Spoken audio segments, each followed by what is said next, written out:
नमस्कार दोस्तों, आज की इस वीडियो में मैं आपको वट सावित्री व्रत की पूजा की बेहद ही आसान और सरल पूजा विधि बताने जा रहा हूं।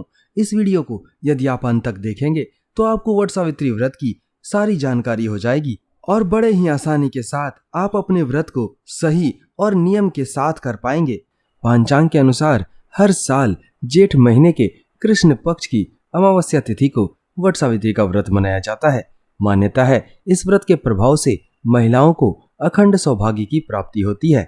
वर्ष 2026 में मई के महीने में अमावस्या तिथि का प्रारंभ 16 मई की सुबह 5:11 पर होगा और इसका समापन 17 मई की सुबह 1:30 पर होगा। ऐसे में वर्ष 2026 में वट सावित्री का व्रत 16 मई दिन शनिवार को रखा जाएगा। वट सावित्री व्रत पर शुभ मुहूर्त की बात करें तो अभिजीत मुहूर्त सुबह 11:50 से लेकर दोपहर 12:45 तक रहेगा। वहीं गोधूली मुहूर्त शाम 7:04 से लेकर शाम 7:25 तक रहेगा। इस दिन ब्रह्म मुहूर्त सुबह 4:07 से लेकर 4:48 तक रहेगा। इन शुभ मुहूर्तों में आप अपनी वट सावित्री व्रत की पूजा कर सकते हैं। दोस्तों, वट सावित्री व्रत में वट यानी कि बरगद के पेड़ की पूजा की जाती है। ऐसा माना जाता है कि इस पेड़ में जगत के पालनहार भगवान विष्णु, जगत के रचयिता भगवान ब्रह्मा जी और जगत के संहारक भगवान भोलेनाथ का वास होता है। इस दिन बरगद के पेड़ की पूजा करने से तीनों भगवानों का एक साथ आपको आशीर्वाद प्राप्त होता है। साथ ही समस्त देवी देवताओं का भी आशीर्वाद आपको प्राप्त होता है।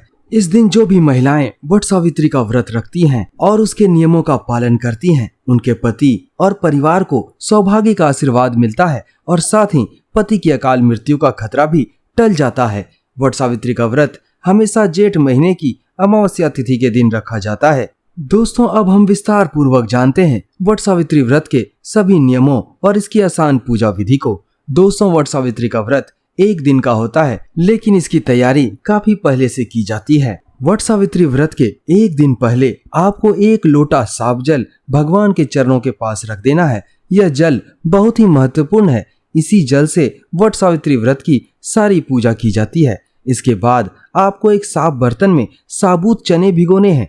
इन चनों को फूलने के लिए रख दिया जाता है। यह चने आपकी डलिया में भरे जाते हैं। साथ ही इन्हीं चनों से व्रत का पारण किया जाता है, इसीलिए आपको इन सब की तैयारी पहले से ही कर लेनी है। इसके अलावा वट सावित्री व्रत में बांस का पंखा और बांस की डलिया लगती है। साथ ही मौसमी फल और जो भी पकवान आपको पूजा में चढ़ाना है, इन सब का इंतजाम भी आपको एक दिन पहले ही कर लेना है। एक दिन पहले ही व्रत में लगने वाले पकवान जैसे ठेकुआ, पिरकिया और बाकी पकवान पहले ही बनाकर रख लिए जाते हैं। अब आपको एक चीज और बता दूं, यदि आप व्रत का संपूर्ण फल प्राप्त करना चाहते हैं तो आप अपनी पूजा वट वृक्ष के पास जाकर ही करें। कई जगहों पर कुछ लोग वट वृक्ष की टहनियों को तोड़कर घर में ले आते हैं और घर में ही उसकी पूजा करनी शुरू कर देते हैं, लेकिन यह तरीका सही नहीं है। आपको वट वृक्ष के पास जाकर ही वट वृक्ष की पूजा करनी चाहिए। दोस्तों, अब जब आप यह सारी तैयारी कर लेंगे तो आपको पूजा वाले दिन सूर्योदय से पहले उठना है और उठकर नित्य कार्यों से निवृत्त होकर अपने आप को शुद्ध करना है। इसके लिए आप अपने नहाने के पानी में थोड़ा सा गंगा जल मिला लें और इसके बाद इस पानी से स्नान करें। इसके बाद सबसे पहले भगवान सूर्य को जल अर्पित करें और ध्यान रखें यह वही जल हो जो आपने भगवान की चरणों में रखा था। उस जल में से आपको जल बचाकर रखना है। भगवान सूर्य को अर्पित करने के बाद इस व्रत को रखने का संकल्प लें। इसके बाद आज के दिन दुल्हन की तरह तैयार होती हैं। वट सावित्री व्रत की पूजा करने के लिए 16 श्रृंगार किए जाते हैं। 16 श्रृंगार में एक बात का खास ध्यान रखना है, जो भी श्रृंगार की वस्तुएं जैसे साड़ी, चूड़ी, बिंदी, लहठी, जो भी चीज आप इस्तेमाल करें वह भूल करके भी काले या फिर सफेद रंग के ना हो। स्लेटी या जो भी धूमिल रंग होता है, इससे भी आपको परहेज करना है। यह सारे रंग नकारात्मकता का प्रतीक होते हैं। जिनका सुहाग नहीं रहता वही लोग इस तरह के रंगों का इस्तेमाल करते हैं। इसीलिए आपको ऐसी चीजों और ऐसी रंगों का इस्तेमाल आज के दिन भूल करके भी नहीं करना है। जो सुहाग की निशानी होती है जैसे लाल, हरा या फिर पीला रंग, इसका इस्तेमाल करना है। इन सब रंगों की वस्तुएं, साड़ी, चूड़ी, बिंदी, इन सब को इस्तेमाल करके आप तैयार हो जाएं और सबसे पहले आपको अपना डलिया तैयार करना है। इस बात का आपको ध्यान रखना है कि डलिया में सबसे पहले लाल रंग के 5 टीके लगाएं। यदि आप नारियल चढ़ा रहे हैं तो नारियल में भी 5 टीके लगाएं और अब डलिया में सबसे पहले पान का पत्ता डालना है। इसके बाद अक्षत, गोल सुपारी और पूजा में लगने वाली सारी चीजें डालनी है। इसके बाद इसमें मौसमी फल डालें और आखिर में जो पकवान आपने बनाए हैं उससे डलिया को भरें। जब आपका डाला तैयार हो जाए तो पूजा का जो शुभ मुहूर्त मैंने आपको बताया है उसी शुभ मुहूर्त में वट वृक्ष के पास जाएं और वट वृक्ष की पूजा करें। सबसे पहले वट वृक्ष में जहां पर आप पूजा करेंगे वहां पर थोड़ी साफ सफाई कर लें। थोड़ा सा जल छिड़क कर उस जगह को शुद्ध करें। यह वही जल है जो आपने भगवान की चरणों के पास रखा था और उसको बचा कर रखा था।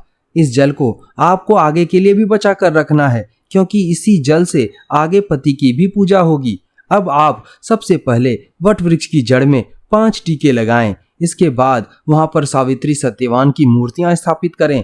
यदि आप मूर्तियां लेकर नहीं गए हैं तो जो पकवान आप लेकर गए हैं उसी में से 2 पकवान को सावित्री सत्यवान की मूर्त के रूप में स्थापित करें।